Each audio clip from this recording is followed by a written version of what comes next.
intro.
Thank you very much, Lee.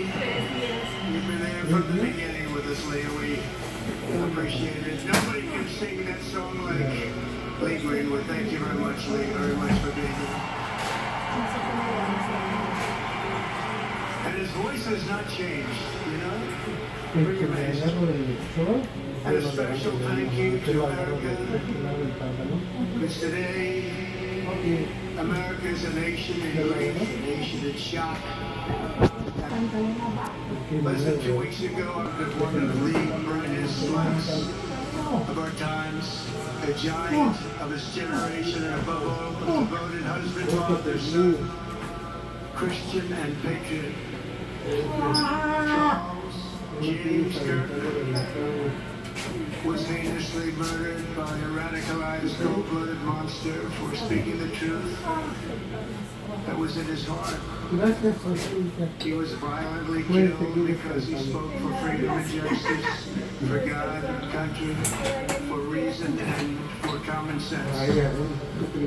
He was assassinated because he lived bravely, he lived boldly, and he argued brilliantly without apology. He did what was right for our nation. And so on that terrible day, September 10th, 2025, our greatest evangelist for American liberty became immortal. He's a martyr now for American freedom. I know I speak for everyone here today when I say that none of us will ever forget Charlie Kirk. And neither now will history.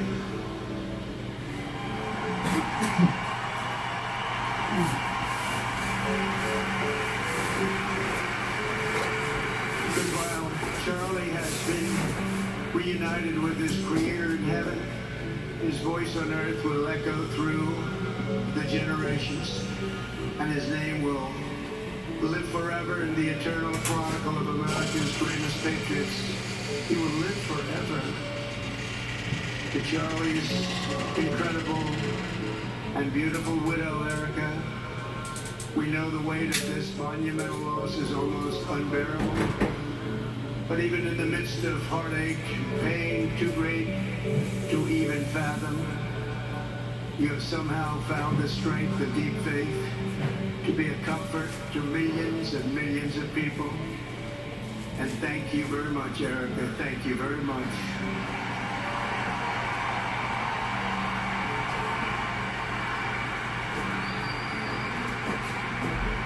Today, an entire nation wraps its loving arms around you and beautiful children. We share in your immense and overwhelming sorrow, and we vow that we will do everything we can to ensure that your children grow up in a land where their father is honored and revered as a great American hero. That's what he is.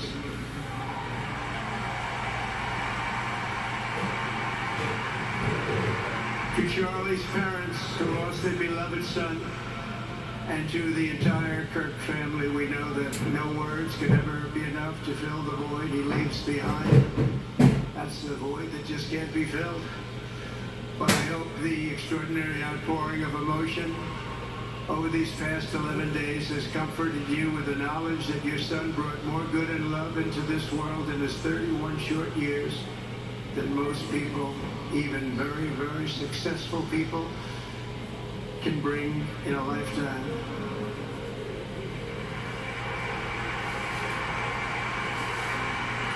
Charlie Kirk loved America with everything he had, and as we can see so clearly today, America loved Charlie Kirk.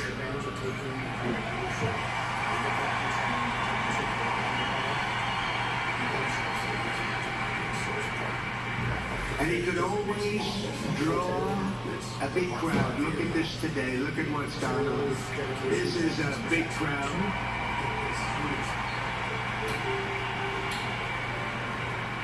Here today we have the Vice President of the United States, J.D. Vance. We have the Speaker of the U.S. House of Representatives, Mike Johnson. We have countless members of the United States Senate, and I'm sorry I'm not going to introduce you, but I'll be up here. They're all over the place. And likewise, the House of Representatives, they're all over this big stadium. This is not an arena, this is a stadium. A great cabinet, and this stadium packed with rafters of people. Not to mention the one across the street that also has tens of thousands of people, and they're watching us on screen right now.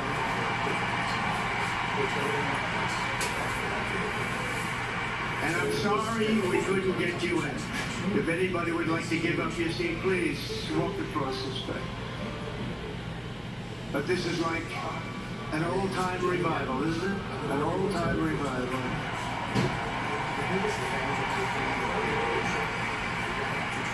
For millions of Americans, especially young people, it is agonizing and unthinkable to say goodbye to a patriot whose heart still had so much to give. It's so much. Raised in the suburbs of Chicago, Charlie was filled with a patriotic spirit from his youth, and he was an all-American in everything he did. And one of the last things he said to me is, "Please, sir, save Chicago." We're going to do that. We're going to save Chicago from horrible crime.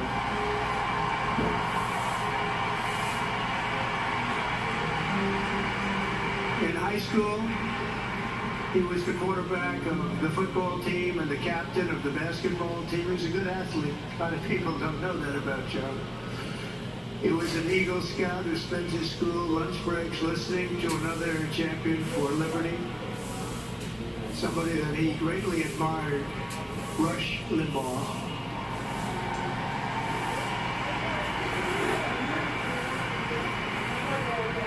But what was even more important to Charlie than politics and service was the choice he made in the 5th grade, which he called the most important decision of his life, to become a Christian and a follower of his Savior, Jesus Christ.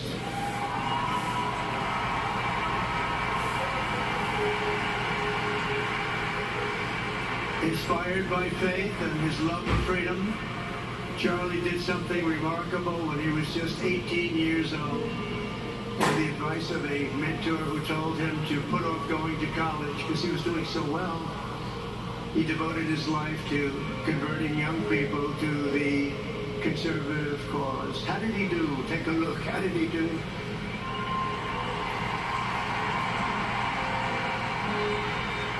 In 2012, 2 days after graduating high school, and with just $1,800 in his pocket, the young man from Illinois, who no one had ever heard of, started an organization whose grand ambitions were captured in its name, Turning Point USA. Great name.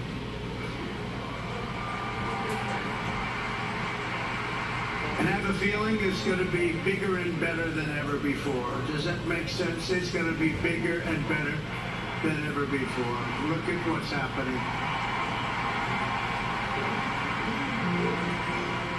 12 years ago, Charlie walked onto his first college campus, the very liberal University of Wisconsin at Madison. He set up a card table and put up a sign with 3 words: "Big government sucks." Can you believe that? That's Charlie. That day, Charlie talked to every student who approached him, most of whom were probably quite a bit older than he was. Finally, after many hours, he found the first ever Turning Point chapter leader. His first year out of high school, Charlie traveled 300 days raising money and taking his message to campuses all over the country. He lived out of his parents' basement, and they actually loved having him there. They loved Charlie. Everybody loved Charlie. And on the couches of friends and supporters, he lived off couches for 2 years, 3 years, and life started getting a little bit different, but he was always the same. For 5 years, he refused to take a paycheck, but day after day, he worked from 5 a.m. in the morning till 11 p.m. in the evening, always. His staff remembers that he wore Walmart jeans and T-shirts from the Goodwill store. Remember the Goodwill store? It wasn't easy, but Charlie wasn't in it for money at all. Never has been. Money was never his thing. He was always in it for the mission. As he liked to say even back then, we have a country to save. Just what he did. He'd call me all the time, "Sir, we have a country to save." I said, "Charlie, thanks very much for telling me that. I appreciate it." Charlie volunteered for my 2016 campaign and traveled the nation with my son, Don, Eric. I got to know him very well and saw immediately that Charlie was actually a master builder of people. It was Charlie who first started organizing young black conservatives hungry for support and leadership. It was Charlie who stood up for persecuted Christians and Jews on college campuses. It was Charlie who helped bring online censorship, free speech, and cancel culture to the fore of our political debate. He was right up there with me. It was Charlie who helped unite MAGA, and you know what MAHA is? That's right, Make America Healthy Again. And tomorrow we're going to have one of the biggest announcements, really medically, I think, in the history of our country. We're going to be doing it with Bobby and Oz and all of the professionals. I think you're going to find it to be amazing. I think we found an answer to autism. How about that? Autism. Tomorrow we're going to be talking in the Oval Office in the White House about autism, how it happens. so we won't let it happen anymore, and how to get at least somewhat better when you have it, so that parents can help their child, their beautiful child. That's a big one. I've been bugging everybody over there, get the answer to that. 20 years ago, 1 in 10,000 were born with autism. 20 years ago, the most recent survey says 1 in 12. How bad is that? That's for young boys, baby boys, but also girls, a little bit better. It's about 1 in 20. What we can't is obviously there was something really wrong, and we think we know what that is. It's going to be, I think it's going to be one of the most important news conferences I'll ever have, and I look so forward to it.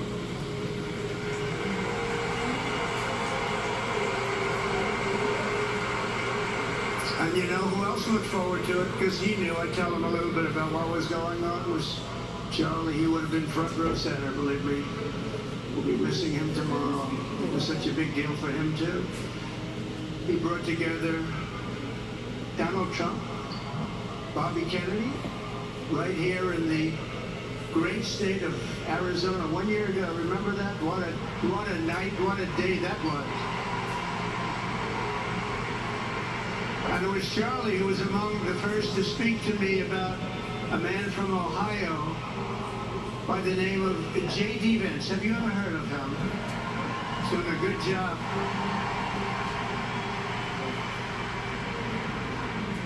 But Charlie would often call me, sometimes the night before a big event, the other side of the country. And he'd ask me and say, do you think you could come and speak at the event? The following day, right? I'd say, Charlie, I'm the president of the United States. You want me to travel 4 hours by plane? And sometimes I did it. He was a very good guy. He was a very convincing guy. He didn't stop, but he would ask for things like that. Sir, could you be tomorrow in California? I said, Charlie, give me a break, please. He just wouldn't stop. And he succeeded. But I almost always went because you never wanted to let Charlie down. He worked so hard, you just didn't want to let him down. I felt guilty. It made me feel very guilty. As president, many people asked me for things, but Charlie was one of the few who always gave more than he took. He was a giver, much more than a taker.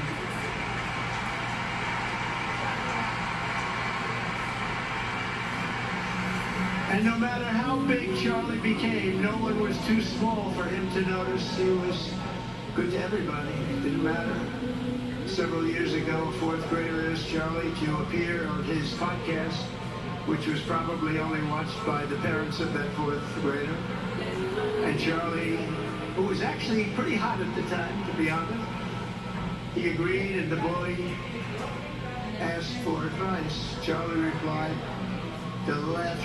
I call it the radical left. I call it sometimes the radical left lunatics. But Charlie didn't say that. He called it the left. He was probably right, but I can't help it. I can't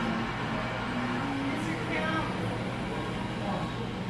it. So he said the left, radical left lunatics, may have all the money in the world, but they could never outwork me. I will wake up as early as I need to about himself. I will stay up as late as I need to, and I will never stop fighting for our country. And he did this until his dying breath. That's what he was doing. That's what he was doing. Think of it. Wow. What a horrible moment. I was in the Oval Office when I heard they came in, and it was like a surreal experience and terrible. I had some very big people in the Oval Office, and I was in the midst of a very important conversation for our country. Big people, the biggest. And I said, you have to leave now.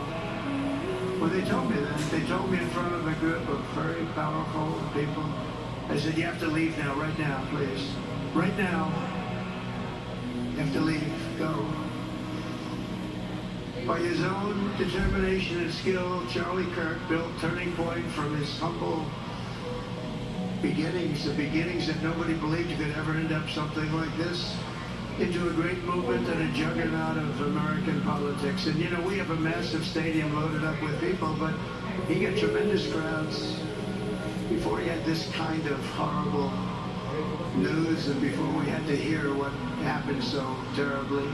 He delivered more than 250 speeches a year at over 200 colleges and universities, and that was at a time when it was not really vogue to go to colleges and universities if you were a conservative. It really took great courage.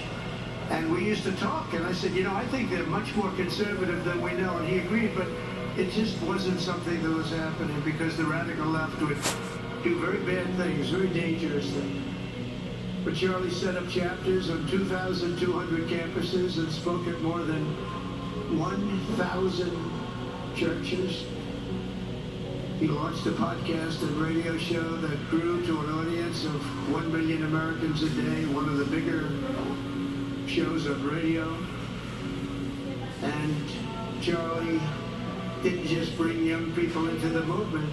All of a sudden it started to grow by leaps and bounds. By 2024, we won more young people than any Republican candidate in the history of our country, including for the first time a majority of males under 30. Can you believe it?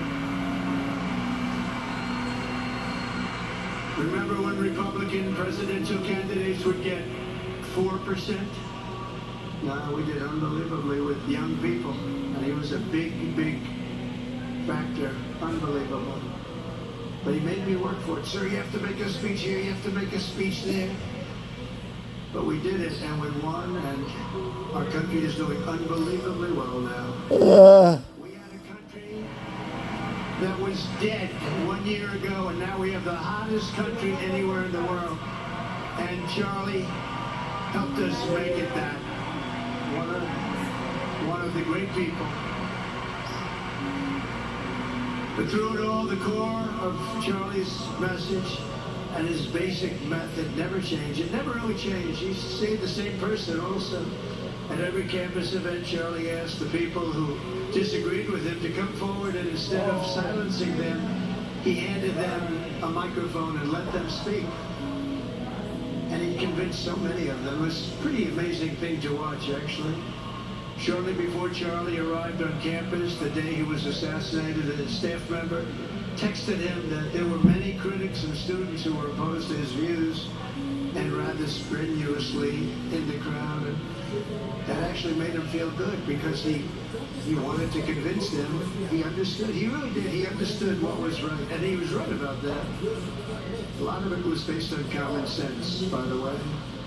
Charlie wrote back to the staff member saying, I'm not here to fight them. I want to know them and love them, and I want to reach them and try and lead them into a great way of life in our country. In a private moment on his dying day, we find everything we need to know about who Charlie Kirk truly was. He was a missionary with a noble spirit and a great, great purpose. He did not hate his opponents. He wanted the best for them. That's where I disagreed with Charlie. I hate my opponent. And I don't want the best for them. I'm sorry. I am sorry, ERIKA. But now ERIKA can talk to me and the whole group, and maybe they can convince me that that's not right, but I can't stand my opponent. Charlie's angry. Look at that. He's angry at me now.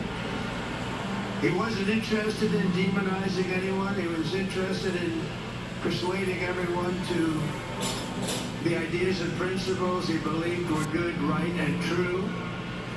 Before each appearance,